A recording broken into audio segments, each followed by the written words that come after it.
está. Bueno, ahora sí, comencemos.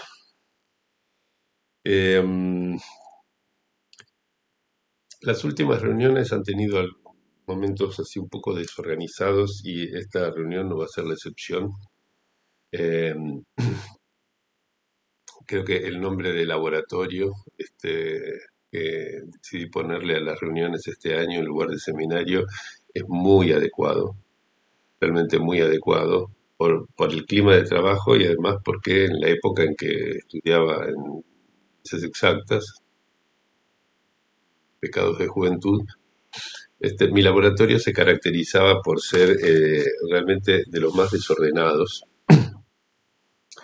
pero con ciertas ventajas, que es que, por ejemplo, en el laboratorio de óptica, donde estaba haciendo mi tesis experimental, eh, era tan desordenado, en esa época se podía fumar en los laboratorios, y ponía el cenicero muy cerca de donde estaban los aparatos ópticos que utilizaba para tratar de sintetizar hologramas sin usar rayos láser, ese era mi trabajo, que descubrí la existencia de un rayo que no estaba predicho por la teoría que estábamos utilizando, gracias al humo del cigarrillo que interfería con las luces.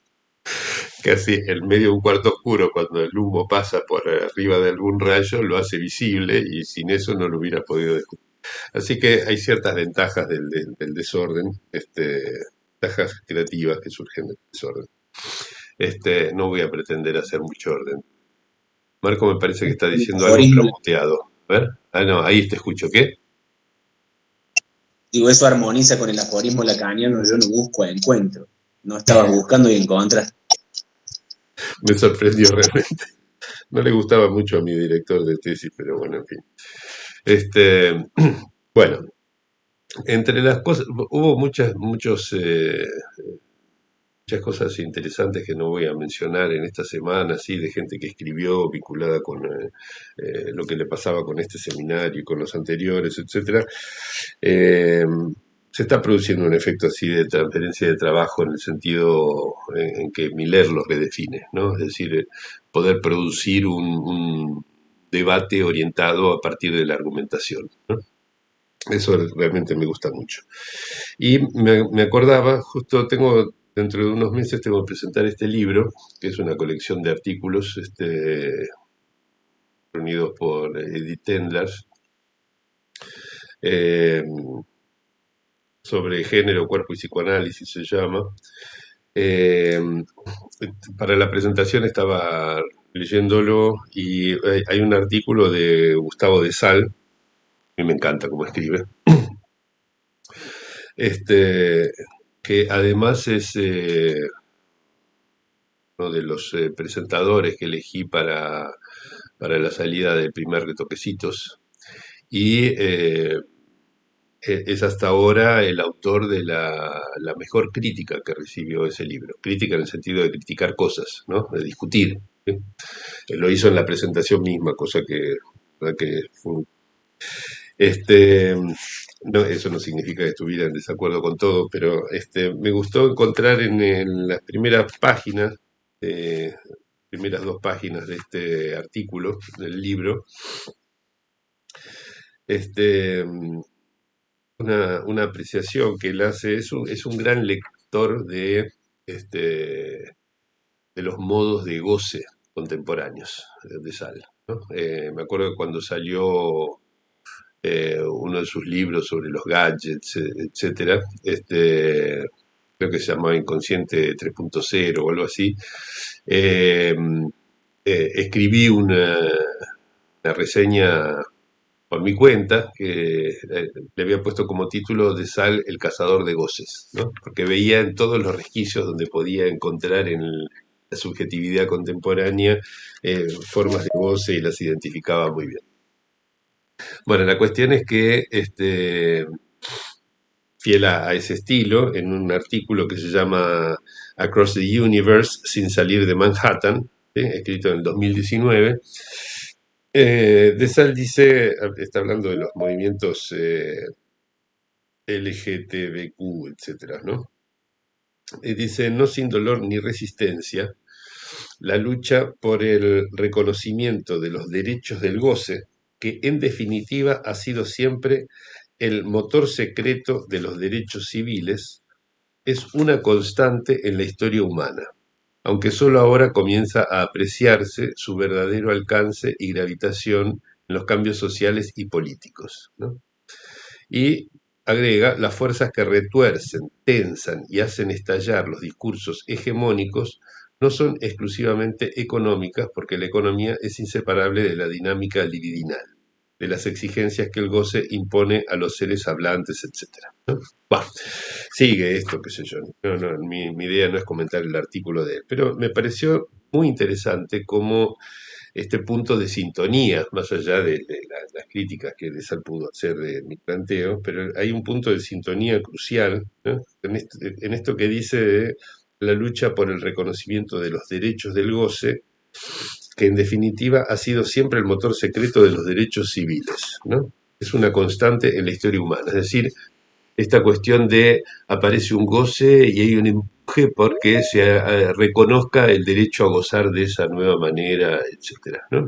Es decir, eh, verdaderamente esto que decíamos, tomando un término de Freud, en alemán, Lustsucher, ¿no? Buscador de goce, ¿no? Me parece que está en sintonía con lo que dice este cazador de goces que es Gustavo de Sal en estas páginas, ¿no? Eh, y por lo tanto hay que pensar, me parece importante pensar cómo es que ese carácter del sujeto o buscador de goces, y particularmente el modo en que uno de esos goces, o cefálico, digamos, sintoniza con los modos de producción capitalista, ¿sí? Son herramientas para pensar lo que ocurre en la subjetividad contemporánea desde una perspectiva que concilia la economía de los goces del último Freud, del último Lacan, con el primer Freud si le quitamos el principio de placer, ¿no? Es un poco lo que mencionaba el año pasado cuando decía que si sacábamos el principio del placer, o el anteaño pasado más bien, si sacamos el principio del placer de la doctrina freudiana, nos queda una concepción del ser hablante mucho más afín al último Lacan, ¿sí? Parece que lo simplifica y es mucho más afín al último Lacan. Y esto, ustedes me disculparán el desorden, casi diría sistemático de este seminario, esto me llevó a recordar un comentario que hace Lacan en su seminario 21, creo que es la segunda clase, si mal no recuerdo, del seminario 21, Le Nom du Père, eh, acerca de unas frases de Freud en el artículo sobre los límites de la interpretabilidad, ¿no? Que es uno de los tres textos reunidos bajo el título general de Algunas notas adicionales a la interpretación de los sueños en su conjunto, que son de 1925 y que encuentran en el tomo 19 de la colección de horror, ¿no? Entonces, el primero, que es que se llama Los límites de la interpretabilidad, que ven el título, es comentado por Lacan en la segunda clase del seminario 21, que está inédito, pero que hay una muy buena traducción. Bueno, y digamos, primero les leo lo que dice Freud para que se entienda mejor lo que dice Lacan y luego voy a explicar por qué me resulta interesante y en sintonía con lo que planteaba allí de Sal. Freud dice, nuestras actividades espirituales procuran alcanzar una meta útil o bien una ganancia inmediata de placer, ¿sí? Hay placer, como siempre, es Lust en alemán, ¿sí? Con esa ambigüedad que tiene el término. Entonces, nuestras actividades espirituales buscan una meta útil, ¿sí? O bien una ganancia inmediata de placer. En el primer caso, dice, son decisiones intelectuales, preparativos para la acción o comunicaciones a otras personas. En el segundo lo llamamos jugar y fantasear. ¿Sí? Por lo demás, dice, sabemos que lo útil no es sino un rodeo para alcanzar una satisfacción placentera. O sea que en definitiva el fin último es Lust. ¿Sí? La idea de Freud de siempre. ¿Sí?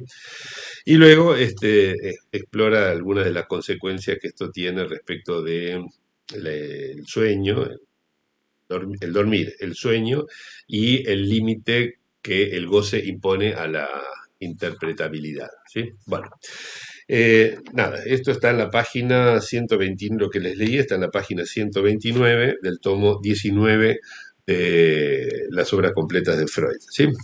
Pero lo que dice Lacan, a esto apuntaba con el comentario, que va leyendo línea por línea, palabra por palabra, esto en alemán, parece que la versión francesa está horrible, como suele ser en las versiones francesas.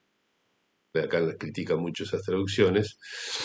Dice bueno, que eh, todas las cosas que hacemos, digamos, apuntan o bien a ein nützliches Ziel, ¿sí? Es decir, una meta útil, ¿sí? Y dice Lacan, aquí pueden encontrar las funciones esencialmente lacanianas de lo útil y el gozar, precisadas como tales, y en esto es que al comienzo hice pivotear enteramente lo que dije acerca de la ética del psicoanálisis, ¿sí? Es decir, un fin útil, es la lectura del goce en términos de utilidad, de usufructo, ¿sí? Es el punto donde el goce, podríamos decir, se deja tendido el puente, ¿sí? A la lectura utilitarista del goce y a partir de allí al modo capitalista del lazo, de la falta de lazo más bien.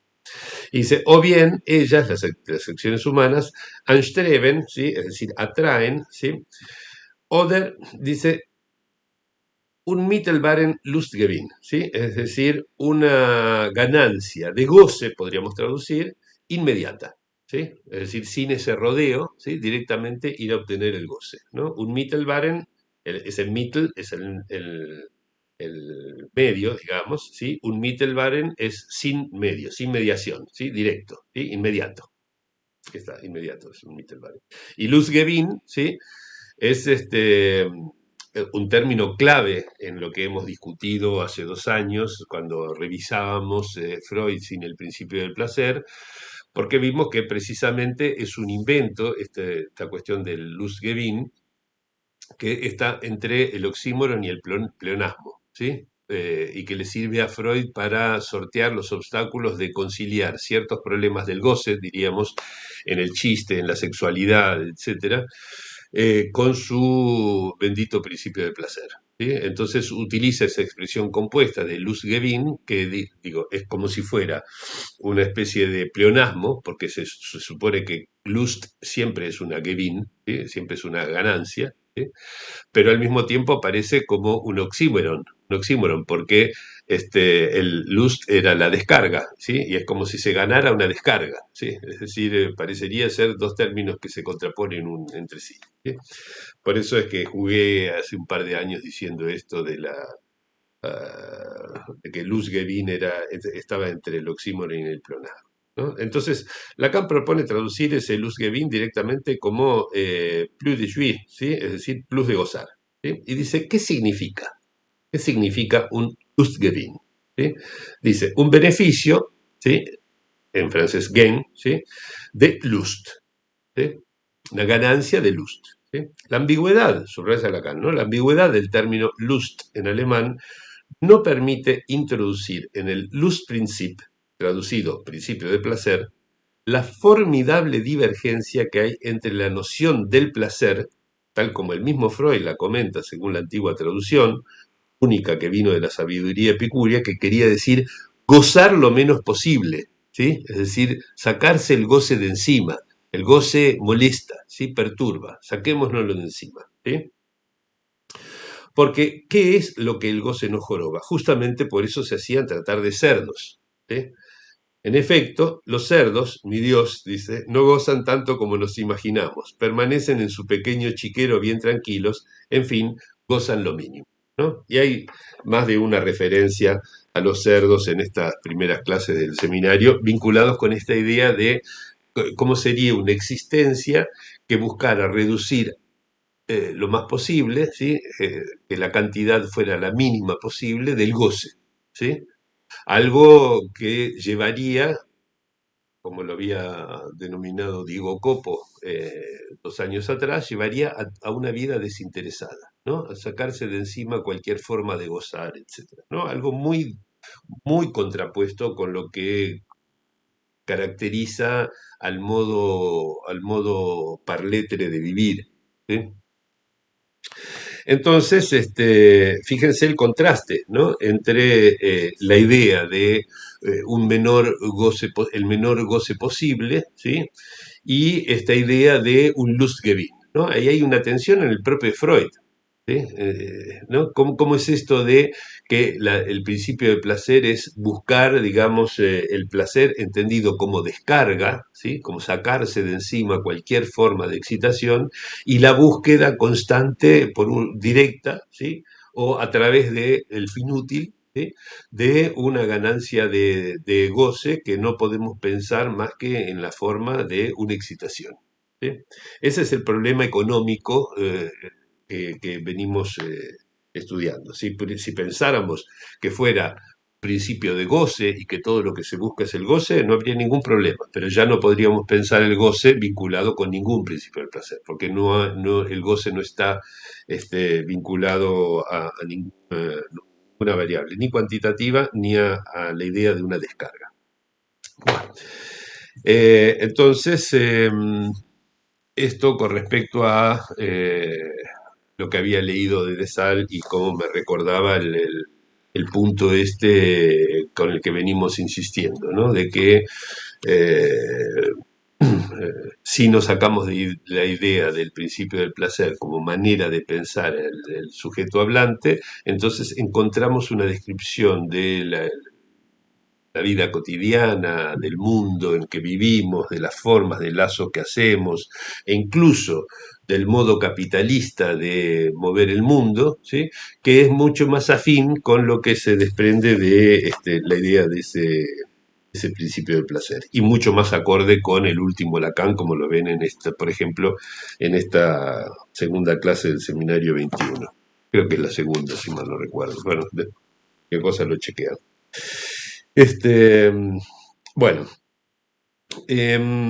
la vez pasada habíamos estado discutiendo varias cuestiones. Yo había traído el caso ese de la Cañana 29 que comentamos bastante, eh, y otros asuntos más, pero la discusión de la vez pasada inspiró a Susana Reif algunas lecturas que había hecho hace un tiempo y una reseña de un texto que le había interesado vinculado con el momento infans de la vida, ¿sí?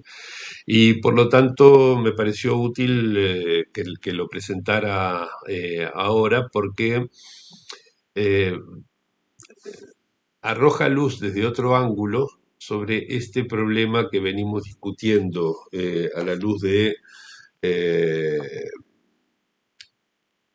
de la lectura de este viejo artículo de Freud sobre la justificación de separar de la neurastenia un determinado síndrome en calidad de neurosis de angustia, ¿sí? Que es la idea de que cómo se puede pensar un modo de síntoma con su goce sintomático por fuera del eh, proceso psíquico, ¿sí? Ese tratamiento psíquico que está vinculado con el inconsciente, ¿no? Es decir, siguiendo con esta línea de las dos vertientes de el inconsciente como S1, S2 y el síntoma como existiendo a esa dimensión. Bueno, el periodo infans, ¿sí? Es un periodo en el cual podemos interrogar esto desde otra manera, ¿sí? Y me parece útil articularlo de ese modo con lo que venimos trabajando. Por eso me pareció interesantísima la propuesta de Susana y le paso la palabra para que nos transmita esta lectura y su comentario. Bueno, eh, ¿Me dejas la posta? ¿Hay como un eco? No. ¿Se escucha bien? Bueno, con la frase modo par lettres de vivir. Es una reseña del libro Infancia e Historia, que es un ensayo de Agamben, donde Agamben discute varias cosas que me parecen muy interesantes, cosas que a veces damos por supuestas y que me parece que no son supuestas. Una es el concepto de infancia en la actualidad, despojado de la connotación que tiene el término en latín, como si fuera una etapa, qué sé yo, donde el sujeto adquiere conocimientos, y otra es el valor de la experiencia y la posibilidad de hacer una experiencia. No se los voy a spoilear cuando digo esto. Mi conclusión es que Agamben plantea que al sujeto moderno la única experiencia que le ha quedado, que se permite, y después voy a explicar por qué, es aceptar el lenguaje, como sumergidos en el lenguaje desde siempre, pero ¿se hace la experiencia o no se hace la experiencia? Bueno, esta es la conclusión a la que yo llego, y por otro lado me pareció interesante y provocativo. Pensé que podría ser así, como decía Gerardo. No lo profundicé porque mi experiencia en profundización es ir a leer 150 libros y demorar 3 meses en hacer algo. Pero sí creo que este texto podría leerse en relación con la vivencia de satisfacción y también con el goce de hablar, con el goce del humano por excelencia, que es el del parler. Les voy a leer la reseña, pero la voy a leer porque son conceptos para mí muy complicados, y transmitirlos con mis propias palabras sería como distorsionarlos, así que es corto igual. Infancia e Historia de Agamben. George Agamben es algunos dicen el último especialista en Benjamin. Ha estudiado mucho a Benjamin. Lo digo porque está mencionado acá. Y dice así: que el hombre no sea desde siempre hablante, que haya sido y sea todavía infante, eso es la experiencia. La palabra infante viene de infancia, del latín infans, que significa el que no habla.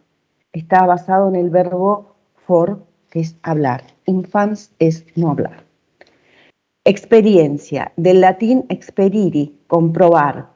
Es una forma de conocimiento o habilidad derivados de la observación, de la participación y de la vivencia de un evento o proveniente de las cosas que suceden en la vida. Es un conocimiento que se elabora colectivamente. Desde el punto de vista de la hermenéutica filosófica, solamente son posibles las experiencias si se tienen expectativas. Por eso una persona de experiencia no es la que ha acumulado más vivencias, sino la que está capacitada para permitírselas. Es un concepto clave, ya que permite una mirada que abarca al mismo tiempo las condiciones materiales de existencia de una comunidad o grupo y su dimensión simbólica. Y quiero mencionar, para no olvidarme, ahora empiezo con la reseña, que hay 2 autores que me parecen, uno es muy complicado, el otro también, que ponen mucho el acento, 2 psicoanalistas, en el valor de la experiencia, sacándola de este lugar de sentido común que tiene para nosotros experiencia, que son Bion y Winnicott. Bion, que es muy complicado, tiene un libro que se llama Aprendiendo de la Experiencia, donde postula el pensamiento como resultado de hacer la experiencia de la no cosa. No sé si a ustedes les resulta simple, a mí me resulta muy complejo, pero muy provocativo eso. Está hablando de la constitución subjetiva. y es importantísimo la experiencia de la no cosa. Bueno, en el ensayo de Agamben se plantea la pregunta acerca de si el hombre moderno es aún capaz de hacer una experiencia o debe ya considerarse la destrucción de la experiencia como un hecho consumado. Esta pregunta lo conduce a concluir en que la única experiencia que le está permitida al hombre moderno es la de apropiarse del lenguaje. El pasaje de infans a ser hablante. Es decir, no hablamos desde siempre, sino que entramos en la lengua y la transformamos en discurso. Esa es la experiencia, nuestra experiencia. Agamben sostiene que la infancia no es un paraíso que abandonamos para hablar, sino que coexiste originariamente con el lenguaje, ya que no hay modo de definir al hombre separándolo del lenguaje. Y anuda infancia y experiencia de este modo. Como infancia del hombre, la experiencia es la mera diferencia entre lo humano y lo lingüístico. Ahora bien, para llegar a esta conclusión, el filósofo hace un rastreo por el decurso de la humanidad y concluye que hemos perdido la posibilidad de ser una experiencia. Ahora las experiencias se efectúan fuera del ser humano, que las contempla con alivio y las captura en fotos. Y siguiendo con el desorden que propone Gerardo, en el que yo me encuentro muy cómoda, recuerdo en mi visita a Machu Picchu, hace muchísimos años, que me llamó muchísimo la atención una persona que no miraba, simplemente estaba con uno de esos iPod, qué sé yo, todo lo registró con su iPod, no miró. Parecía lectora de Agamben. Ya en 1933, Benjamin había diagnosticado la pauperización de la experiencia como consecuencia de la Guerra Mundial, de donde la gente regresaba pobre en experiencias compartibles. Agamben, por su parte, afirma que no hace falta catástrofe alguna, basta con la existencia cotidiana en la gran ciudad y dice, los humanos modernos vuelven a su casa extenuados por un fárrago de acontecimientos divertidos o tediosos, insólitos o comunes, atroces o placenteros, sin que ninguno haya devenido experiencia. Experiencia en el sentido de algo que marca el cuerpo, que produce, uno podría pensar en la experiencia de un análisis llevado hasta sus últimas consecuencias, yo lo pienso así. Y es que la experiencia, dice Agamben, no tiene correlato necesario en el conocimiento, sino en la autoridad, la palabra y el relato. Y hoy nadie tiene la autoridad que garantice una experiencia. Y más aún, hoy se concibe la infancia desde una perspectiva en la que el hombre ya no es el animal que posee el lenguaje, sino el que está privado de él y debe recibirlo desde el exterior. Esto me parece que es clave. Esta expropiación de la experiencia estaba implícita en el proyecto básico de la ciencia moderna, que la transformó en caso o experimento para desplazar la experiencia lo más fuera posible del hombre a los instrumentos y los números. Mientras que en la antigüedad se planteaba la separación entre la inteligencia, nous, y el alma, psique, por lo tanto el intelecto no es una facultad del alma y el conocimiento no tiene que ver con la relación sujeto-objeto, sino con la relación entre lo uno y lo múltiple, entre el intelecto y los individuos singulares. La ciencia moderna, por su parte, en busca de la certeza, anula esa separación. En la ciencia moderna, la imaginación es expulsada del conocimiento como irreal, mientras que para la antigüedad era la mediadora entre el sentido y el intelecto. Agamben no la considera irreal porque ella encuentra su realidad en el mundo de lo inteligible y en el de lo sensible. Incluso es condición de conocimiento entre ambos mundos. Con Kant, Hegel y Heidegger, la experiencia deja de ser un modo, un instrumento o un límite de la conciencia, dice Agamben, y se vuelve la esencia misma del nuevo absoluto. Este problema atañe incluso al psicoanálisis, dice Agamben. El mito central del siglo XIX, sostenido por la psicología, es el de un yo psicosomático que realiza la unión mítica del nous y psique. En la idea del inconsciente, la crisis del concepto moderno de la experiencia, fundada en el sujeto cartesiano, alcanza su evidencia máxima. Y haciendo este recorrido, finalmente, Agamben se topa con el problema del lenguaje. En el lenguaje, el sujeto tiene su origen y su lugar propio, y solo en el lenguaje y a través del lenguaje es posible configurar la apercepción trascendental como un yo pienso. La infancia es el sustrato que hace posible el lenguaje, pero a su vez aquello que en el hombre está antes que el sujeto. ¿Existe algo que sea una infancia del hombre? ¿Cómo es posible la infancia como hecho humano? Y si es posible, ¿cuál es su lugar? Agamben responde que la infancia no es un paraíso que abandonamos para hablar, sino que coexiste originariamente con el lenguaje, ya que no hay modo de definir al hombre separándolo del lenguaje, y anuda a infancia y experiencia. Así, como infancia del hombre, la experiencia es la mera diferencia entre lo humano y lo lingüístico. Bien.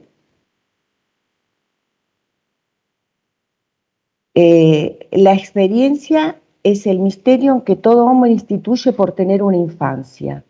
En una teoría de la infancia se formulan ciertos términos del pensamiento actual, como la oposición antropológica naturaleza-cultura y la distinción lingüística lengua-habla. Una experiencia originaria, lejos de ser algo subjetivo, es aquello que en el hombre está antes del sujeto, antes del lenguaje, una experiencia muda, una infancia del hombre cuyo límite el lenguaje debería señalar. Bueno, esa es mi reseña y por supuesto mi lectura, ¿no?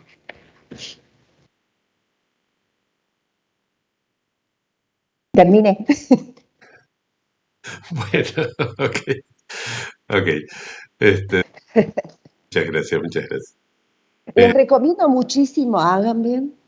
A mí me gusta mucho, porque además de tener así como una profundidad, tiene un sesgo poético. Por ejemplo, se puede leer en Profanaciones, donde habla de la musa y de la creatividad, y es muy, para mi goce de lectura, es mucho. Bueno. Hay un texto de él que, si mal no recuerdo, se llama La potencia del pensamiento, que es querido realmente. Me ha iluminado en muchos aspectos la manera de pensar, digamos. Sí, es excelente. Bueno, muchas gracias, Susana, por el aporte, por la referencia, la lectura, etcétera. Hay, hay en esto dos problemas con los cuales estuvimos lidiando eh, desde hace un par de años, particularmente el año pasado, cuando revisábamos Lacan sin el principio del placer, que están directamente vinculados con este problema que aborda Agamben en el texto que nos mencionaba. Dos problemas como mínimo. Hay muchas cosas allí. Pero una de las que dos que quiero subrayar especialmente son el problema de la relación de si hay antecedencia o no del significante respecto del goce. Y el segundo es el problema de la existencia o no de una dialéctica entre necesidad, demanda y deseo, que discutimos largamente también el año pasado. Empiezo por esta última, que vimos que era heredera, así decirlo, de la concepción freudiana de la experiencia de satisfacción o vivencia de satisfacción, ¿no? Ese es el primer punto donde se engancha con lo que plantea ahí Agamben, ¿no? Tenemos allí una verdadera experiencia, digamos, ¿no? Supuestamente marcante, ¿no? Inolvidable, que deja una huella eh, para el futuro, y que no está vinculada con el hecho de que el infans, ¿sí? El bebé que aún no habla, tenga un lazo de palabras con el otro primordial, ¿sí? proporciona de alguna manera esa vivencia. En la manera de Freud, de todos modos, hay un principio de comunicación, porque dice, bueno, el berreo del chico anoticia a una persona experta para que entienda que debe darle el alimento y se acerca y produce la acción específica, bla, bla, bla, ¿no? Algo que repasábamos incluso creo que la vez pasada, en la reunión pasada, porque Freud lo toma aquí.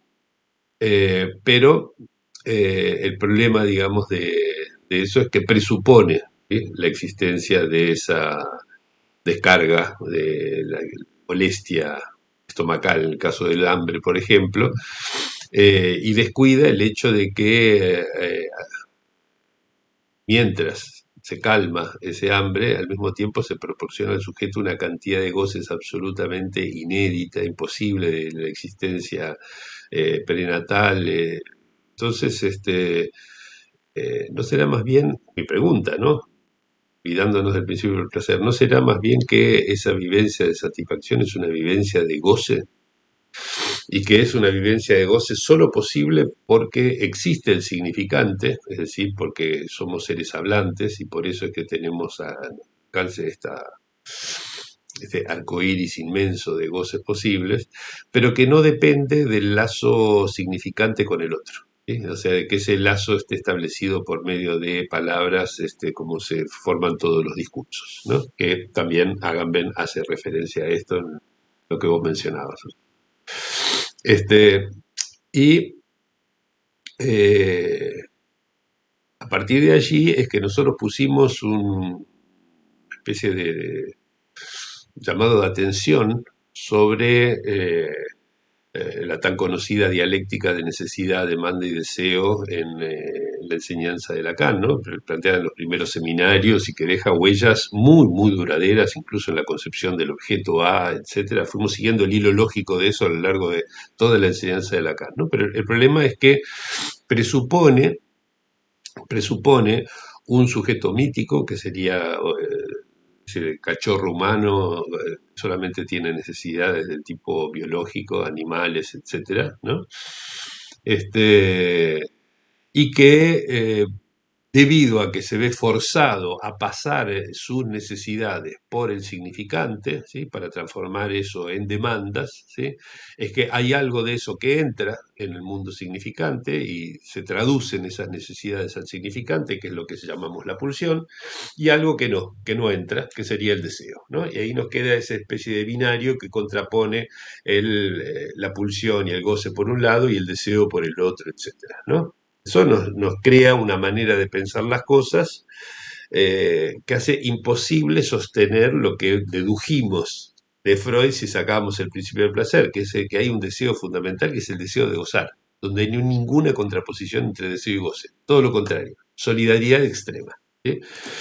Entonces, si extraemos, si erradicamos de la doctrina el principio de placer, ¿sí?, entonces no se sostiene la argumentación lacaniana de la dialéctica de necesidad, deseo y demás, ni todas las consecuencias lógicas que se derivan de allí, ¿sí?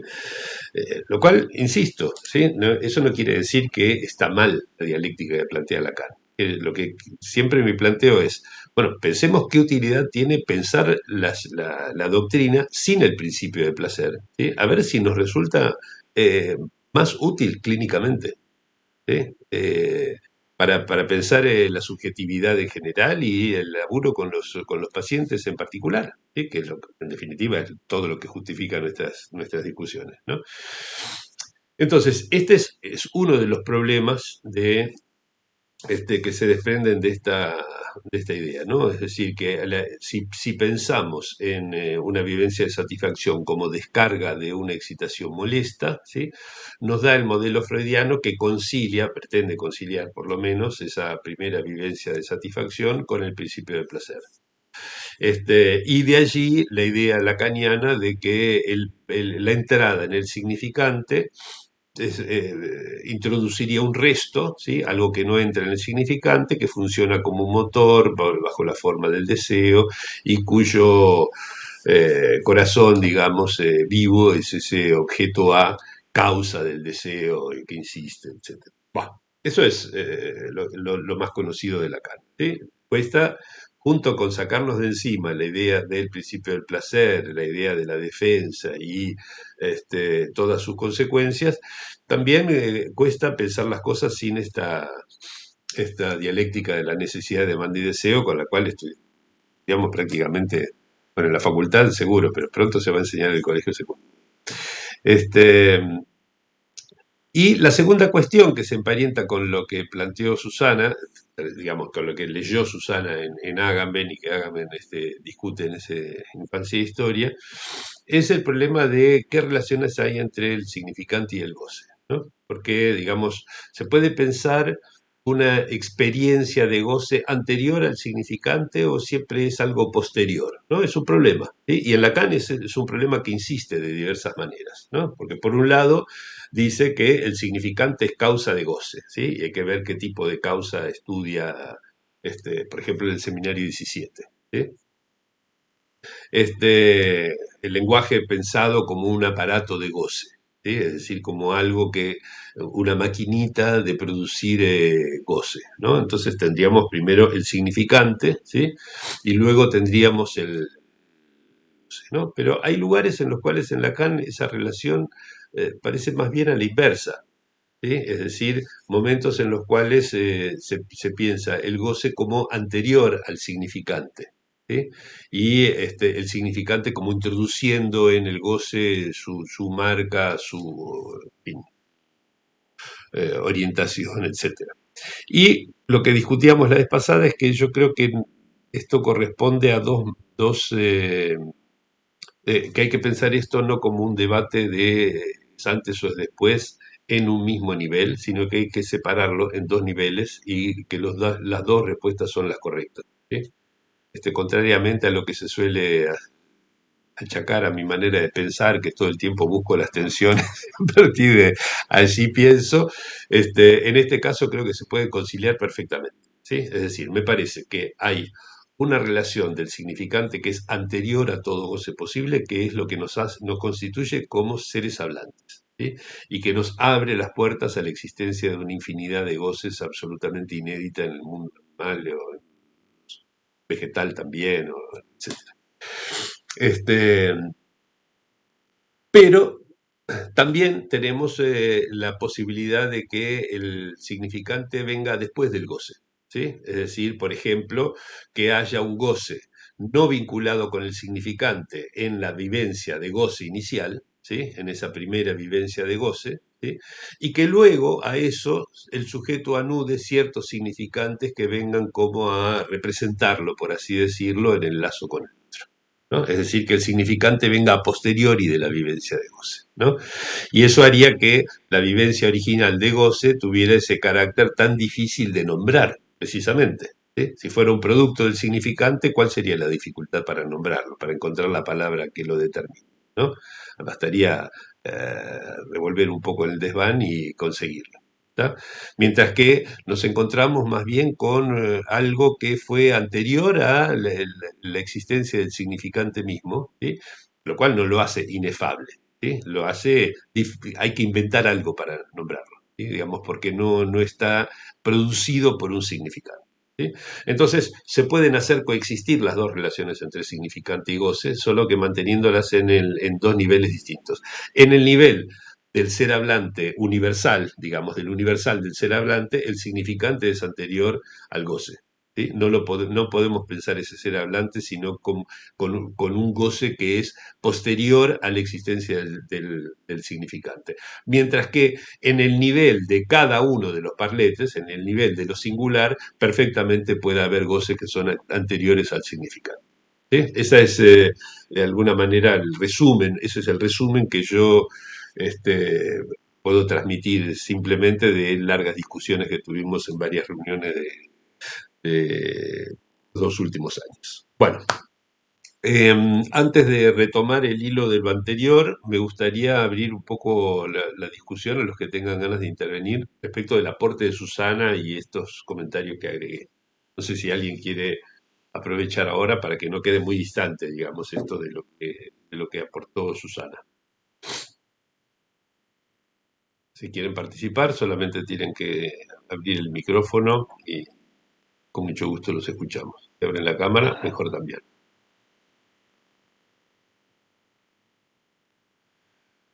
Beatriz parece que quiere hablar. Sí, gracias Gerardo, gracias Susana. Me pareció muy interesante el aporte de Susana con este tema de la experiencia. Es un tema que me interesa mucho. Y ahora con tus comentarios quería preguntar si el tema de la imago y la imagen como lo trabaja Lacan en su primer momento podría pensarse como ese punto anterior o como esa marca anterior o esa huella, no sé, tú trabajaste mucho ese tema el año pasado, pero me parecería interesante pensar ese tema de la imago o ese tema incluso como Lacan lo vuelve a trabajar al final de su enseñanza o Miller resalta como eso visual, si eso no tendría que ver con alguna marca donde todavía el significante no, pues, como que no está tan, por lo menos tan apropiado. Bueno, esa era mi pregunta. Sí, sí, agradezco mucho, Beatriz. Sí, es verdad, digamos que en lo que estamos tratando de construir este año, para pensar cómo son las formas del síntoma, todavía no hemos avanzado mucho en esa dirección, ¿sí? Que es que cómo a partir de esa huella que los años se llamar réplica indicial, es decir, indicios de que ha habido una experiencia que dejó una marca, ¿sí? Marca de goce, a decirlo en términos lacanianos, ¿sí?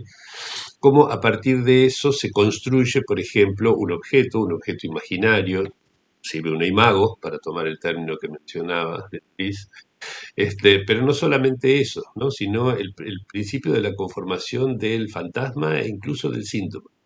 ¿Sí? Que, digamos, todo eso tiene como por pilares, ¿sí? Ciertos rasgos singulares de goce producidos contingentemente, ¿sí? Y que pueden, pero no necesariamente lo son, pueden estar articulados con algunos rasgos significantes, ¿sí?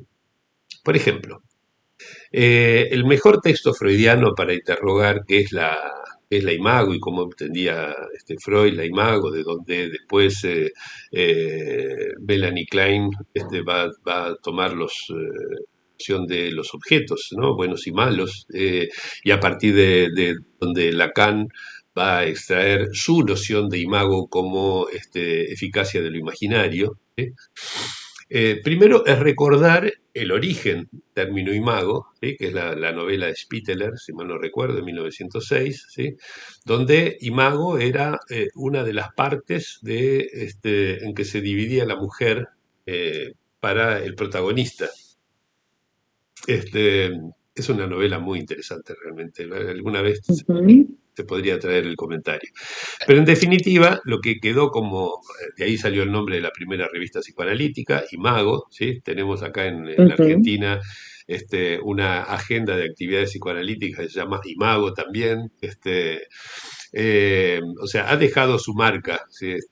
Esa novela en el psicoanálisis, pero sobre todo por el hecho de que conjugaba, para decirlo en términos lacanianos, la imago conjugaba lo imaginario con lo simbólico. O sea, era una imagen, pero que tenía un valor simbólico, que no era separable de lo simbólico en cierto registro de lo simbólico, no en el de que algo simbolice otra cosa, sino en lo simbólico en el sentido más bien de la articulación significante, ¿sí? Y el paradigma freudiano, para entender la función de la imago, me parece que es, por supuesto, el historial del hombre de los lobos, ¿no? Donde la construcción de la escena, de la supuesta escena traumática, ¿no?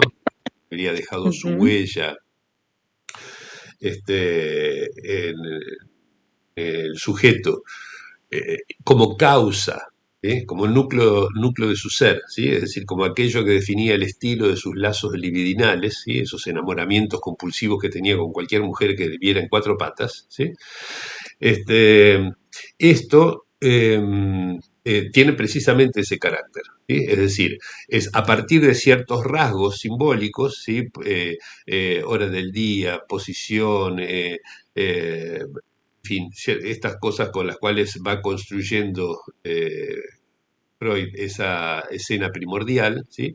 A partir de esos rasgos se construye, ¿sí? Una imagen, ¿sí? Que es la que se descifra del sueño de los lobos, precisamente, y con eso se pueden construir los elementos que dan vida, por así decirlo, a la escena fantasmática, ¿no? Entonces, qué valor tiene para nosotros la imago? Justamente lo de permitirnos enlazar lo que podría ser, digamos, una construcción imaginaria, ¿sí?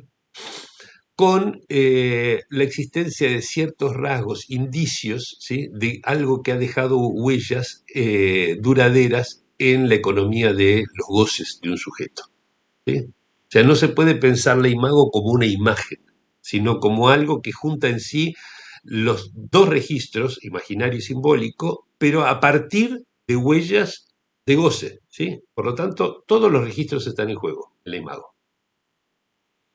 ¿Sí? Digamos, domina en eso el enlace, el empalme entre imaginario y simbólico, ¿sí? Pero no es una imagen. Imago es que justamente se enlaza con ciertas huellas, por así decirlo, sí, que significantizan el goce, para decirlo en términos, ya diría, más millerianos incluso, ¿sí? De significantización del goce, que es una expresión que usa mucho, en una época por lo menos usaba mucho Ujú. Miller, ¿no?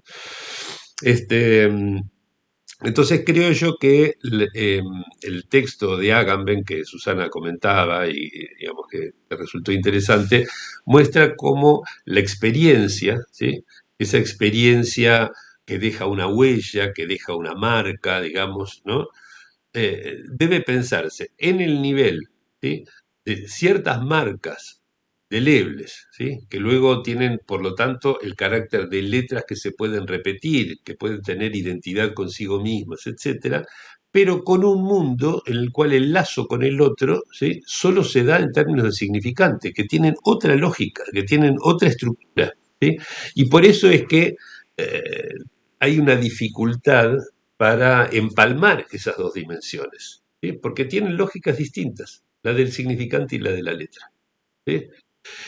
Volvemos entonces al esquema que venimos comentando últimamente, el de la existencia del síntoma respecto del inconsciente, ¿sí? El inconsciente es un saber articulado, un modo de interpretar ciertos significantes amo de manera repetitiva con la ayuda de la matriz fantasmática. ¿Ok? Pero hay algo del síntoma que existe, que está por fuera de esa dimensión, ¿sí? No ajena, porque tiene en común el significante amo, pero existe, va en otra dirección. ¿Por qué? Porque escribe el significante por medio de una letra. No lo traduce por medio de otro significante que le puede dar un sentido, sino que lo transcribe, ¿sí? O si quieren lo translitera, ¿sí? Es decir, lo transforma en una letra que se escribe una y otra vez, etcétera, y de allí surge lo que se repite en el síntoma, ¿no? Eh, en fin, fui un poco más lejos y en otra dirección que lo que planteabas, Beatriz, pero no sé si respondí algo por lo menos a tu pregunta. No, claro, me ayudas en ese tema, me ayudas mucho, gracias. Bueno, te quería yo hacer una pregunta, aprovechando esto, tu intervención, porque escuché al principio que decías que el tema de la experiencia era un tema que te interesaba particularmente, ¿no? Me gustaría saber cómo llegaste a ese interés y, digamos, en qué está tu elaboración al respecto. Bueno, me ha interesado mucho el tema de la experiencia del arte. Ajá, Entonces, he trabajado mucho ese tema y lo siento muy cercano a la experiencia analítica, pues lo veo muy, muy cercano con todo lo que conversamos y en la misma, sí, el mismo análisis personal. Creo que hay un tema de la experiencia y que creo que la experiencia, lo que se propone como pensar para la experiencia del arte ilumina mucho, pues muchos de los temas que trabajamos. Entonces, por ejemplo, lo que traía Susana me interesaba mucho, he trabajado un poco más tema de experiencia por el tema de Benjamin, por ejemplo, cuando lee a Baudelaire, que también hace esa diferencia entre experiencia y vivencia. y lo trabaja también como acontecimiento, como algo transformador. Que en últimas la experiencia analítica también es esto, ¿no? Entonces, por ese lado me interesaba mucho y le iba a pedir a Susana incluso que me enviara su trabajo, porque creo que por ahí hay un tema interesante para trabajar y cómo es esa relación con el significante, con la imagen o con esos indicios, qué es lo que se mueve, ¿no? Ujú. Sí, muy bien, Eso te quería contar. muy bien, muchas gracias. No me acuerdo dónde, leí hace ya algún tiempo, lo de que eh, el- gran parte, digamos, de la publicidad moderna, ¿sí? Se basa en la propuesta de tener experiencias, ¿no? Contanos tu experiencia Movistar. ¿Cómo fue tu experiencia con el banco tal? ¿No? Viví la experiencia de un viaje a no sé dónde, ¿no? Digamos, todos son experiencias, ¿no? Y es muy interesante el anacronismo útil de Agamben, de decir, Sí, prácticamente no queda experiencia. ¿Sí? Es Sí. tanto lo que la ujú, experiencia, exacto. ¿no? Digamos, hay prácticamente como una especie de robo capitalista de la experiencia que nos ha reducido a tener muy poca experiencia al respecto. Con esta Que, frase que decís de robo capitalista de la experiencia, les recomiendo, o por lo menos para mí fue un hallazgo, va por otro lado, ¿no? Pero tiene que ver con el capitalismo y la experiencia. Es un libro de Silvia Federici, que es una socióloga ítola norteamericana, que se llama Calibán y la bruja. Y mm, que tiene toda una parte dedicada a un rastreo histórico y económico de cómo era la vida en el feudalismo antes de la imposición del capitalismo. La experiencia comunitaria estaba muy presente y es lo que dice también el libro de Agamben, solo que yo lo reduzco un montón. Por lo tanto, Beatriz, te recomiendo que leas el libro porque estoy segura que ujú, te va a servir mucho. Pero me parece que esto es un poco también lo que dice Agamben. Las experiencias no son escamoteadas desde el capitalismo fundamentalmente, eh, pero también porque está escamoteada la posibilidad del lazo social, de la comunidad, de la experiencia de comunidad. Eh, ujú. eso. Inclusive por algo que es muy típico, creo que en una de las primeras cosas que escribió para definir lo que era la posmodernidad, Baudrillard lo mencionaba a partir de creo que la expresión que usa es la precesión de los simulacros, ¿no? Como el simulacro está, Sí, creo que es así, como el simulacro antecede a aquello que fue simulacreado, para decirlo usando un neologismo, ¿no? ujú, Entonces, por ejemplo, uno quiere ir a ver las cuevas de pinturas rupestres de no sé dónde, ¿sí? Este, y entonces lo dirigen a uno a recorrer la cueva con esas pinturas rupestres y en realidad es ajá, una copia de la cueva, ¿sí? Una copia claro. falsificada, digamos, de eso, ¿no? Entonces uno va a ver eso, claro, porque el original hay que conservarlo, ¿sí? Eh, no se podría, digamos, sostener el flujo ese de turistas, etcétera, ¿no? Bueno, creo que ese era uno de los ejemplos incluso que él tomaba en el artículo ese de la precesión de los simulacros, ¿no? Entonces, es muy Ujú, interesante, digamos, ¿qué hacemos? ¿Cuál es la experiencia, ¿no? Y ujú, la tercera cuestión que se vincula eh, con la experiencia vinculada con la obra de arte, ¿no? Articula estas dos ujú. cosas, que es el problema de, ¿cómo es el título del artículo? La obra de arte en la era de la reproductibilidad De técnica, la ¿cierto? productividad, sí. Este, porque allí, cuando nos encontramos con la obra de arte que es repetida una y otra vez, ¿sí? Hay algo de la experiencia del encuentro con el original que también es sustraído, ¿sí? Para eso, para Ujú, discutir estas cuestiones, es que el año pasado nos vimos llevados, gracias, no me acuerdo quién sugirió la referencia, creo que Susana también, que es una gran lectora, el libro de Byung-Chul Han llamado Shansai. Este, mm. No fui yo. no, bueno, alguien lo hizo, no recuerdo quién fue, pero que No me sé si sugirió. Clarisa. Puede ser que haya sido Clarisa, sí. Algunos de mis estrechos colaboradores en esta aventura me proponen siempre libros muy interesantes, y este de Byung-Chul Han, que no es un autor de mis preferidos, sin embargo me pareció excelente, que es el de eh, Shanzai, es el arte de la falsificación en China, me parece, ¿no? Sí, Clarisa, a ver. Ajá, Y ese sí. exactamente, digamos, es interesante porque en China las cosas van por otro lado, inclusive la cuestión de el significante, la imagen, la letra, ¿no? Todo eso, ese universo tan diferente al, al modo de pensamiento que tenemos en Occidente. Acabo de recortar el texto que citaste, La potencia del pensamiento de Agamben, ya lo tengo en el WhatsApp, después lo paso al colectivo, al WhatsApp. Ajá. Pero volviendo a lo de Byung-Chul Han, era eso, que justamente el artista más relevante era aquel que lograba la imitación más fina en China, y los problemas que tuvo ese artista cuando fue a hacer una muestra a Europa, porque claro, llevaba copias, Eso. y eso Ujú. es degradante en nuestro mundo occidental. Sí, sí, Bueno, sí. Ujú. ese chiquito como para dar, Sí, sí. seguir tu línea.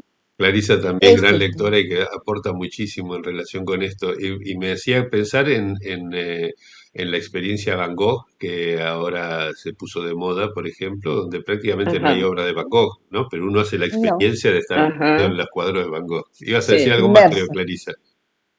Y no, quería agregar una cosa en relación a la huella y a esto que está primero, el significante, bueno, la cuestión del Ujú. la imago, ¿no? Este empalme, cómo pensar el signo, la letra. Bueno, a partir de Ujú. transmití, pero ya me comprometo públicamente que estoy leyendo a Chen y algunas cosas de Lacan en relación al signo y a esa triple, no sé, triple lazo que hay entre la escritura, la poesía y la caligrafía, que ahí me parece que hay una cuestión interesante, Ujú. por lo menos ir como pensando estas cuestiones de la letra, porque vos haces una secuencia, huella, marca indeleble, letra que se puede repetir. Y ahí, digamos, salimos de esa forma de pensamiento psicoanalítico, de formación que tenemos, de pensar la huella siempre como marca de un otro. Digo, tenemos como que correr un poco. Me parece que el encuentro de Lacan con Chen, que duró 4 años y que, bueno, es en la última parte de su enseñanza y que, digamos, corre el eje de la lingüística de Jacobson, digamos, y nos mete en otra lógica, porque me parece que esto también, ¿no? Ujú. Como nosotros como para sacarnos un poco de ropa vieja y ponernos algo un poco más nuevo, no sé si nuevo, porque esto de los chinos tiene miles de años, pero digamos, nuevo para nuestra propia lógica aristotélica, que está como muy enraizada en el modo de mirar el mundo, ¿no? Y además Ujú. cierto, lo que a mí me iluminó mucho el libro ese que recomendaste el otro año de Byung-Chul Han, es que nos hemos deslizado a cierta lectura, incluso sesgada, digamos, de Freud, lo que Freud mismo pensaba acerca de las huellas, ¿no? Porque él Ujú. rescata cosas de, por ejemplo, de la carta 52, si mal no recuerdo, de Freud a Fliess, donde habla, para Freud las huellas eran cosas dinámicas, no eran algo que quedaba una marca y ya estaba para poner en el museo siempre igual a sí misma, sino que la instancia de la letra, ¿sí? Es decir, eso Ujú. que hace que la letra vuelva una y otra vez, ¿sí? Hace de la letra algo que es cada vez idéntico a sí mismo, ¿ok? Claro. ¿Sí? pero que no tiene por qué conservarse idéntico a sí mismo en la diacronía. Esto es importante, no tiene por qué ser esta huella idéntica a la huella dentro de 2 días o dentro de 3 días, porque se producen periódicamente retranscripciones, es decir, modos de reescribir la huella. ¿Sí? Quiere decir que las huellas son cosas cambiantes. Y yo creo que Lacan algo de eso pescó en su giro de los 70, cuando vuelve de Japón y mira la planicies siberianas y se inspira para escribir Literateur, porque cuando habla de la huella, así, y viene de la caligrafía justamente, ¿no es cierto? ¿Sí? Es decir, de este pensamiento tan enriquecedor acerca de una relación entre la mano y la letra que preserva algo de lo singular, a diferencia de lo que es nuestra caligrafía occidental, ¿no? Y dice allí, digamos, pude ver, ¿sí?, cómo se precipita, ¿sí?, el significante en la letra. ¿Sí? Ahora, las huellas que deja la lluvia que cae sobre una meseta, ¿sí?, no son siempre iguales. Hay desbordes, hay fluctuaciones, hay cambios ¿no? Estuve hace poco en unas lagunas enormes que hay en la provincia de Corrientes, que se llaman los esteros de Liberá, por ejemplo, y era el curso antiguo del río Paraná, uno de los ríos más importantes de la Argentina. ¿Sí? Antes pasaba por allí el río Paraná y luego hubo algunos movimientos y se desvió y fue por otro lado que por donde va ahora, ¿sí? Pero antiguamente pasaba por donde ahora hay una laguna. Es decir, que las huellas, ¿sí?, las huellas se van moviendo, ¿sí? Es decir, que cuando hablamos de la huella como escritura, ¿sí?, en ese sentido que todavía tenemos que elaborar, porque, en fin, no va de suyo que una huella sea legible. ¿En qué sentido decimos que es legible, ¿no? En eso quedamos el año pasado y todavía es una deuda pendiente. Pero digamos, cuando hay algo que la hace legible, bueno, ese algo que la hace legible no necesariamente está leyendo siempre lo mismo, ¿no? Esto es lo que quiero transmitir. ¿Sí? Que la huella, que sea idéntica a sí misma una letra, no quiere decir que se mantenga constante en el tiempo. Son dos cosas distintas. Una es la lógica y otra cosa es la diacronía. ¿Sí? Esto es lo que el estado actual de mi pensamiento, de la impotencia de mi pensamiento. Creo que alguien, a ver quién, Azucena, ¿querías participar? Vi tu... Sí, quería decir algo muy sencillo, que se me ocurrió, que si la huella fuera fija, ¿cuál sería la modificación que produce un análisis, ¿no? Claro. En la geografía. Exacto, sí, excelente, sí, tal cual. Eso no hay que perderlo de vista porque, en definitiva, piensen, yo lo pienso así, ¿sí? Trabajamos con el significante, no es otra cosa que el significante, aquello con lo que trabajamos en la experiencia, ¿sí? O sea, todo se lee en ese lazo analítico, digamos, gracias a la existencia de un lazo que es lazo significante, ¿sí? Con eso hacemos todas nuestras intervenciones, todo se lee y se escribe de esa manera a partir del significante, ¿sí? Ahora, pretendemos que por medio de una interpretación se modifique la economía de los modos de gozar, ¿sí? Y si el paradigma de la interpretación es el equívoco, como es desde Freud hasta la actualidad, ¿sí?, el equívoco precisamente lo que hace es escribir de otra manera un significante, ¿sí? Es decir, modificar algo en el nivel de la letra, ¿sí? Por lo tanto, tiene lógica pensar que a partir de allí algo cambia en el nivel de la repetición del síntoma, ¿sí? Porque cuando Lacan dice en el seminario 23, el equívoco es nuestra única arma contra el síntoma, creo que tiene eso en mente, ¿no? Yo no lo puedo pensar de otra manera, por eso me parece perfecto esto que que decía Azucena recién, ¿no? No hay que perder de vista que tenemos la experiencia, en el sentido psicoanalítico del término, tenemos la experiencia de que una interpretación cambia la huella, ¿sí? Es decir, que produce una alteración radical, a veces irreversible, ¿sí?, en el modo en que el significante amo se escribe, ¿sí? En fin, no sé, creo que Susana también le había quedado algo más por decir, ¿puede ser? No, justo pensaba lo mismo que Azucena, el tema del final de un análisis, desde ese sentido, ¿no? Y después con lo que decía Clarisa, me reía sola porque me acordaba del cuento de Borges, Pierre Menard, autor del Quijote, y que no se trata de escribir una versión del Quijote, sino de escribir exactamente, ese es el valor, ¿no? No sé si lo tenés presente, Clarisa, pero es muy divertido eso. Tiene Es que ser escribir la misma exactamente igual. frase, las mismas letras, pero varios siglos después. Claro, ¿No? y sí, me pareció Es muy fantástico. Sí, es muy buena referencia para pensar este problema. Sí, sí. sí. ¿Alguien más prendió la cámara? Sí. Mario. ¿Sí? ¿Querías intervenir? ¿Eh? No, ok. Bueno, entonces, no vamos a tener mucho tiempo de retomar hoy la lectura de este texto, pero sí quiero hacer poco el empalme entre el desvío que hicimos al trabajar los esbozos para una teoría de la neurosis de angustia y el punto de partida, ¿sí? Que fue la lectura del historial de Dora, ¿sí? Que es una de las formas del síntoma que estamos tratando de si es que cabe llamar a eso un síntoma, que es el hecho de que en el texto sobre la neurosis de angustia, ¿sí? En la página 109, creo hasta ahí habíamos llegado la vez pasada, ¿sí? Dice Freud, se genera neurastenia toda vez que el aligeramiento adecuado, la acción adecuada, es sustituido por uno menos adecuado, o sea, el coito normal, realizado en las condiciones más favorables, lo reemplaza una masturbación o una polución espontánea. En cambio, dice, llevan a la neurosis de angustia todos los factores que estorban el procesamiento psíquico de la excitación sexual somática. ¿Sí? Y agrega, los fenómenos de la neurosis de angustia se producen cuando la excitación sexual somática desviada de la psique se gasta subcorticalmente en reacciones de ningún modo adecuadas, etc.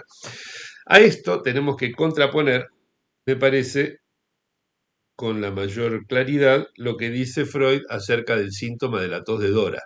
¿Sí? Síntoma, si quieren, con comillas, gracias a las apreciaciones de Susana, que tomo muy en cuenta. ¿Sí? Pero en la página 42 del historial, dice Freud, como las acusaciones de Dora, ¿no? Las acusaciones contra el padre se repetían con fatigante monotonía y al hacerlas ella tosía continuamente, tuve que pensar que ese síntoma podía tener un significado referido al padre. ¿Sí? De otra manera, los requisitos que suele exigir a una explicación de síntoma estarían lejos de satisfacerse. Según una regla que ya había podido corroborar una y otra vez, pero no me había atrevido a formular con validez universal, un síntoma significa la figuración, realización de una fantasía de contenido sexual, vale decir, de una situación sexual. Mejor dicho, por lo menos uno de los significados de un síntoma corresponde a la figuración de una fantasía sexual. ¿Sí? Pronto dice, se averigua que un síntoma tiene más de un significado y sirve para la figuración de varias ilaciones, etc. ¿No? Y ahí viene el asunto de la fantasía de sexo oral, etc. Bueno, digamos, no me voy a tener en los detalles de la lógica freudiana, ¿sí? Que concluye en página siguiente, 43, con su tos espasmódica, que, como es común, respondía al estímulo de un cosquilleo en la garganta, ella se representaba una situación de satisfacción sexual per os, o sea, oral, ¿sí? Entre las dos personas cuyo vínculo amoroso la ocupaba tan de continuo, etc. Bueno, es decir que ahí vemos en qué consiste para Freud lo que falta en la neurosis de angustia.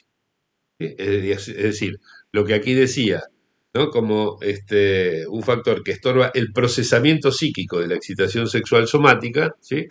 Lo que está diciendo es, tenemos tres alternativas, ¿sí? O bien una relación sexual normal, vaya uno a saber lo que eso significa, ¿sí? Pero que sea absolutamente satisfactoria y que no deje nada en el tintero, ¿sí? O bien podemos tener una satisfacción sexual sustitutiva por medio de un procesamiento psíquico, como en el caso del síntoma de la tos de Dora, ¿cierto? Síntoma que sería la práctica sexual del enfermo, lo dice Freud en el lugar, ¿sí? O bien lo que podríamos tener es la transmutación directa de la excitación sexual en angustia, en esas neurosis de angustia que describía muy bien Freud en el artículo del 94-95. ¿Okay? Es decir que nos quedan esas tres opciones, ¿no? Y, por supuesto, habitualmente lo que nosotros trabajamos es con estos síntomas que tienen todo un andamiaje fantasioso, significante, etcétera, ¿sí? Pero ya tenemos varias maneras de poner en tela de juicio esta tripartición, ¿sí? Por un lado, por el hecho de que presupone que existiría alguna manera de goce sexual que sería la normal, ¿sí? Decir, algo que produjera una satisfacción absoluta sin resto, ¿sí? A procesar. Segundo, porque, como lo hizo notar Marco en alguna intervención hace un tiempo, ya el hecho de hablar de sustitución de un decurso por otro introduce un principio de metáfora, ¿sí? Y por lo tanto, si utilizamos ese modelo que llamamos del volcán de harina, ¿sí? Simplemente lo que tenemos es que en determinado momento se produce un début, es decir, una equivocación que lleva las cosas en una dirección y no en otra, ¿sí? Sin necesidad de suponer una intencionalidad psíquica de defensa frente a alguna cosa. Es decir, la idea de la represión, ¿sí? Necesaria en Freud para poder justificar que haya un síntoma cuando supuestamente tendría que valer el principio de placer, que entra en contradicción directamente con la existencia de ese síntoma. Y en tercer lugar, tenemos que una contribución fundamental, entonces, para la formación del síntoma, en el sentido más estricto de ese modelo de síntoma que Freud piensa para la histeria en el historial de Dora, ¿sí? Hay una contribución fundamental que es el sentido, ¿sí? El sentido sexual de la cosa y la figuración de una fantasía de índole sexual, ¿sí? O sea que la función de lo imaginario es determinante por la vía del sentido y por la vía del fantasma. Y esto es importantísimo, ¿sí? Porque nosotros vimos que las huellas que constituyen esa réplica indicial que está en el origen de la formación del objeto, ¿sí? Son el antecedente de cualquier forma unificada del objeto a posteriori, ¿sí? Es decir, que el objeto ya es una fantasmagoría creada a partir de ciertas huellas de goce y no es algo que está dado a priori, ¿sí? Y que introduce en nosotros cierta forma de gozar, ¿sí? No es que, por ejemplo, gozamos por la incidencia del objeto oral, anal, etcétera, sino que el objeto se constituye a posteriori a partir de ciertas huellas de goce por medio de una unificación, digamos así, imaginaria, no ajena, digamos, a la lógica de la unificación que constituye el estadio del ¿sí? A partir de ese cuerpo fragmentado crea una ilusión de unidad y un objeto que es el objeto yo. Bueno, entonces, creo que estamos de tiempo, nos queda poquito tiempo, pero creo yo que con esto podemos retomar el hilo principal, que es pensar cómo funciona el síntoma histérico, ¿sí? El cosquilleo en la garganta a la que hace referencia Freud, que piensen que es como una manera de volver a nombrar el famoso Somatisches Entgegenkommen, ¿cierto? Es ir al encuentro de algo del cuerpo, ¿sí?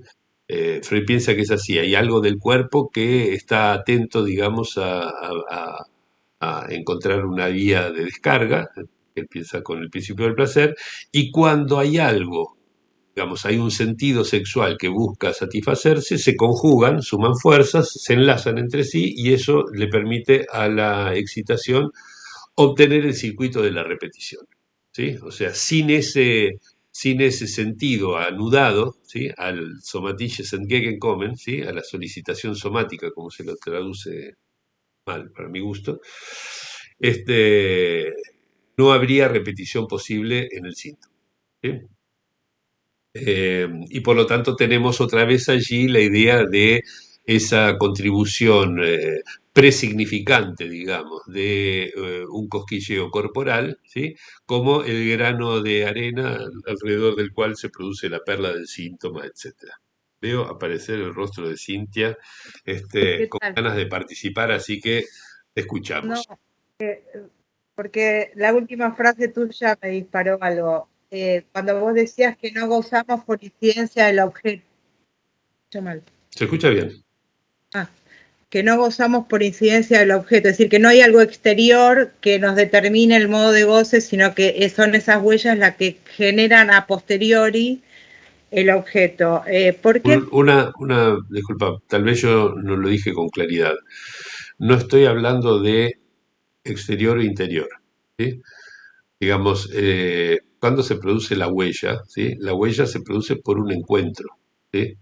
Digamos, que haya allí algo que sea interior o exterior no es lo que nos importa, ¿sí? Digamos, insisto en esto porque si no volvemos a la topología de la bolsa, como le llamaba Lacan en el seminario 21, y esa topología de la bolsa tiene muchos problemas y está muy apegada al principio del placer. O sea que prefiero, digamos, no hablar de objeto como algo exterior y etcétera, ¿sí? Por eso te detuve ahí un segundito, pero quiero, no te puedo seguir por eso interrumpí. Está bien, pues yo justo anoté esa frase y está bien la corrección entonces. Pero de todos modos, por ahí vale la pregunta, si estas huellas y estos modos de goce que se generan a partir de este lazo, pero que son singulares, ¿por qué sería importante por qué la experiencia se anularía porque haya una mediación técnica? ¿Por qué tiene que haber un aura, como decía Benjamin? ¿Y por qué la experiencia no puede ser con un simulacro, con una realidad virtual? ¿Por qué la foto estar con una cámara de fotos sería un problema frente a Machu Picchu y no sería una experiencia de ese sujeto, y el lazo digamos, no arma un dispositivo entre el cuerpo, la máquina, el paisaje? ¿Por qué se anula entonces?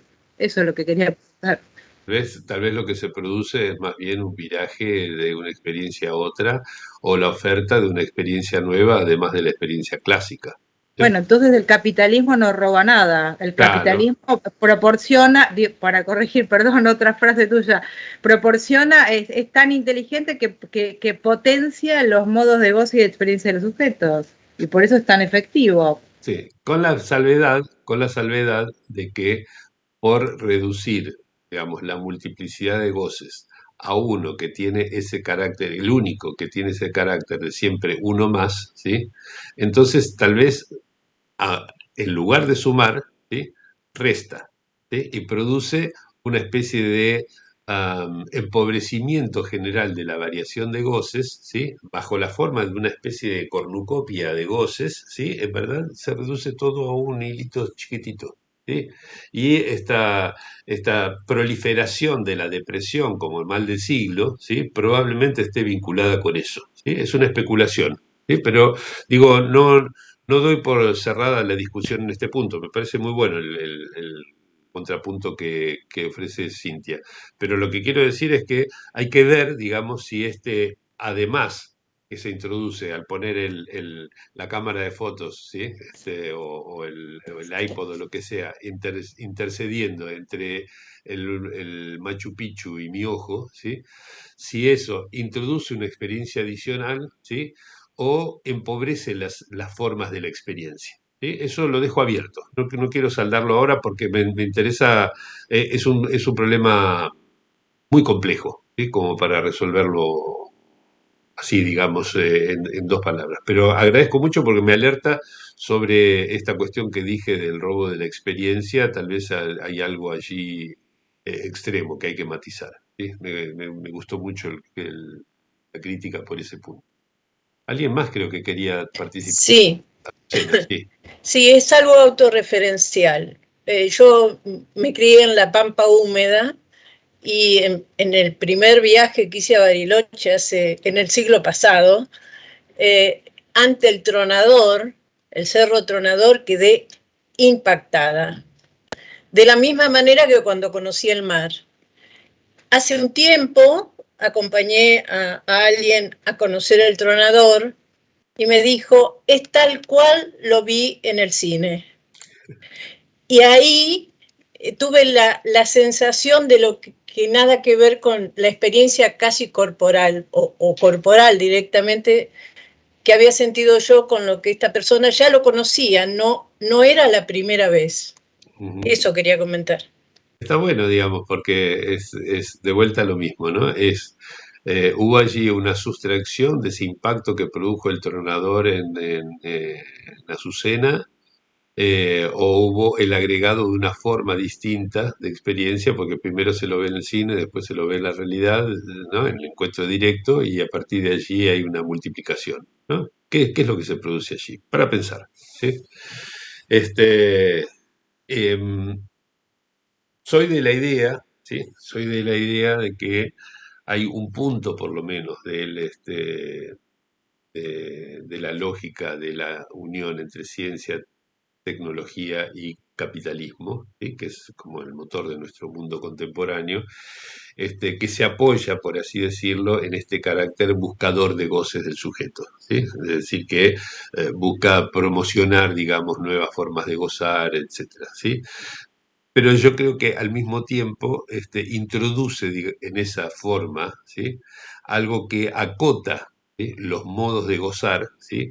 A solamente tal vez uno de los goces básicos de la economía de los goces de la que plantea Lacan en la tercera, ¿no? Entonces sería como una expansión por un lado y una reducción en otro sentido, ¿sí? Pero bueno, eso lo dejo abierto y simplemente estoy pensando en voz alta, nada más. No nos queda mucho tiempo más y como tengo que pasar noticias, eh, no puedo abrir a la continuación del debate. Dos cositas. En julio no tenemos reuniones del seminario, ¿sí? Hay en distintos lugares en la primera mitad de julio vacaciones, en otros lugares es en la segunda mitad, así que mejor no encontrarnos durante el mes de julio para que la gente pueda tener continuidad con la participación. Sí, segundo, en agosto se vuelven a abrir las actividades presenciales en la EOL. Entonces creo que lo mencioné, fuimos con Diego, probamos, se puede hacer, digamos, mantener el seminario en forma dual, es decir, poner ahí computadora adelante como para que se pueda ver el pizarrón, por ejemplo, si hay que escribir algo, etcétera, y al mismo tiempo que haya gente que esté viendo eso online y otras personas que puedan estar allí en presencia, que tiene otra riqueza para mí, ¿no? Este, Así que lo vamos a hacer de esa manera. Pero el problema es que al pasar a la secuencia semanal, resulta ser que los primeros y terceros jueves a la 1 hay otra actividad, creo que es del ICDEVA, si mal no recuerdo. Entonces yo había quedado en que me mantuvieran ese horario y esos jueves la reunión en lugar de ser de 1 hora y media va a ser de 1 hora. No, imposible, porque lleva su tiempo poner la camarita en el lugar y que funcione y ajustar el micrófono, etcétera. Iba a ser mucha movida para poca cosa, ¿sí? Entonces, lo que decidí es hacer los segundos y cuartos jueves, hacerla dual, es decir, presencial y virtual, ¿sí?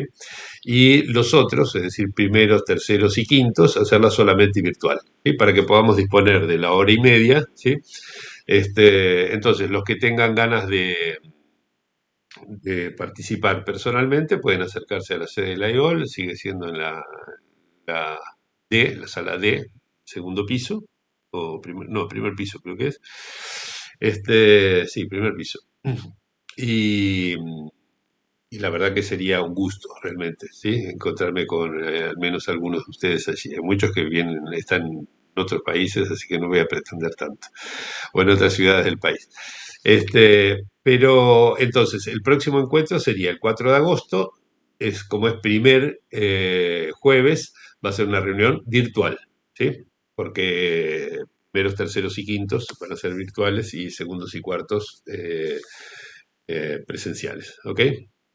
No, perdón, los quintos, como no hay actividad de la otra, también van a ser eh, presenciales y virtuales, ¿sí? O sea que vamos a tener solamente 2 virtuales por mes que van a ser primeros y terceros jueves.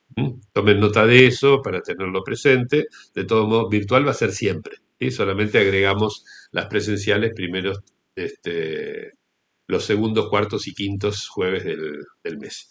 Y vamos a retomar la discusión ya la próxima vez del historial de Dora, ¿sí? Más o menos a partir de allí, la página 42-43, que era donde terminamos el comentario de hoy, para ver si avanzamos en la construcción de una imagen de cuál es la forma del síntoma que nos podemos construir a partir de lo que dice Freud allí, teniendo en cuenta la existencia del síntoma respecto del inconsciente, la necesidad del tercer vector que cierra ese triángulo, que es la transferencia, gracias al rayado de Susana, y con el agregado de que el grano de arena, que es alrededor del cual se forma la perla, tiene esta estructura que es, gracias a la sugerencia de Marco, fuimos a releer en el artículo del 94, ¿sí? Del tema de la neurociencia. Así que les agradezco mucho la presencia, y nos veremos dentro de 5 semanas entonces. Chao, chao. Nos vemos, chao.